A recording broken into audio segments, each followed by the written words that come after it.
আমরা দেখছিলাম গত ক্লাসে যে ইরোর যদি র্যান্ডম নাম্বার যদি 1 হয় তাহলে কিন্তু ইরোর আসতেছে, আর 0 হলে কিন্তু ইরোর আসবে না। এখন পর্যন্ত আসতেছে, ইরোর আসছে, এখন আবার ইরোর চলে গেল। তার মানে আমাকে মাঝে মাঝে ইরোর হয়, মাঝে মাঝে হয় না। তার মানে আমাকে রিট্রাই করলে এই প্রবলেমটা সলভ হয়ে যাচ্ছে। এরকম কেসে কি করবা দেখো, তুমি যদি এখানে নামটা ইরোর বাউন্ডারি দাও, এই নামেই দিতে হবে, এটা মনে রাখবে। ইরোর বাউন্ডারি দিলে বাই ডিফল্ট নেক্সট করবে কি, যেহেতু এটা ইরোর ডট টিএসএস স্পেস, তার মানে নেক্সট কিন্তু এটা জানে যেটা ইরোরের জন্য তুমি তৈরি করছো। তার মানে এইটার মধ্যে নেক্সট বাই ডিফল্ট দুইটা প্যারামিটার ধরাই দিবে, ওই ইরোরটাকে ধরাই দিবে, স্পেসিফিক ইরোর। মানে কি ইরোরটা হয়েছে, হইতে পারে এটা অন্য কোনো ইরোর, সেই ইরোরটাকে তোমার জানা লাগবে। তুমি তো আন্দাজে একটা মেসেজ দিলে হবে না ক্লায়েন্টকে। তো ওই ইরোরটা তুমি যদি ইরোর মধ্যে পেয়ে যাবা, আবার একটা রিসেট করার জন্য একটা ফাংশন দিবে তোমাকে। এই এই দুইটা জিনিস কিন্তু নেক্সট তোমাকে বাই ডিফল্ট দিয়ে দিবে। তা তুমি এটা টাইপ স্ক্রিপ্ট যেহেতু, তোমাকে এটা কি করতে হবে, টাইপ করতে হবে। তাহলে ইরোডটা হবে কোন টাইপ অনুযায়ী, Erode type, next Erode type, এটা যেহেতু বাই ডিফল্ট এভাবে লিখলেই হবে। আর রিসেটটা কি হবে, রিসেট কিন্তু একটা ফাংশন, সেই ফাংশনটা কি করবে, ভয়েড, মানে কোনো কিছু রিটার্ন করবে না। আচ্ছা, এটা বলে দিলে টাইপ স্ক্রিপ্টের টাইপটা হয়ে গেল। এখন যদি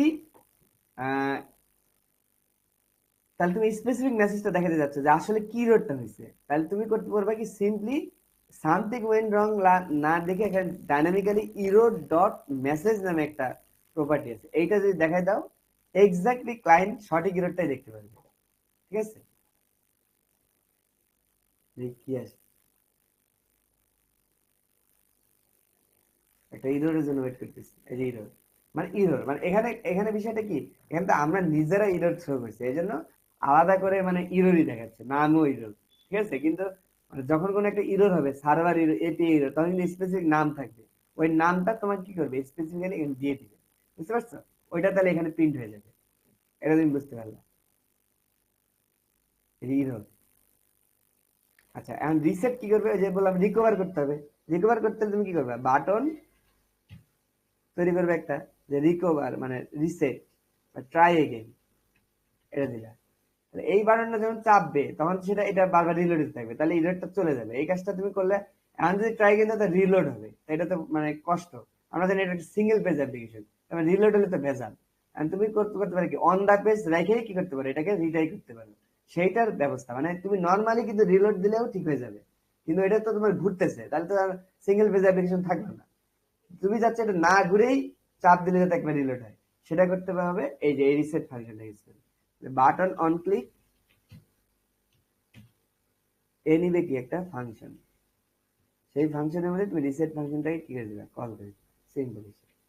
তাহলে নেক্সট সেটাকে রিট্রাই করার চেষ্টা করবে, ট্রাই কিন দাও, ট্রাই করলো হলো না, এই যে এবার হয়ে গেছে, দেখছো। তার মানে কখনো যদি ইরর হয়, তাহলে ইরর মেসেজটা স্পেসিফিক্যালি দিতে পারলা, আবার ইরর থেকে রিকভার করতে পারলা। এই যে এটা কিন্তু কোনো রিলোড দিতে হয় না, এটা এখানে কিন্তু রিলোড হয়নি, আবার দেখো ইরর আসছে, এটা এখানে কিন্তু রিলোড হয়নি, দেখছো।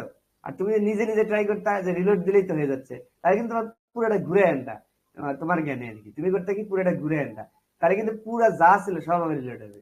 বুঝতে পারছো, এটা তোমরা করতে চাই না, আমরা চাই কি সিঙ্গেল পেজ দেখেই করতে, তাহলে তুমি এভাবে কাজটা করে ফেলবা। ঠিক আছে, আশা করি বুঝতে পারছো। নামাজের সময়, আর আমরা কিন্তু আজকে মোটামুটি ভালো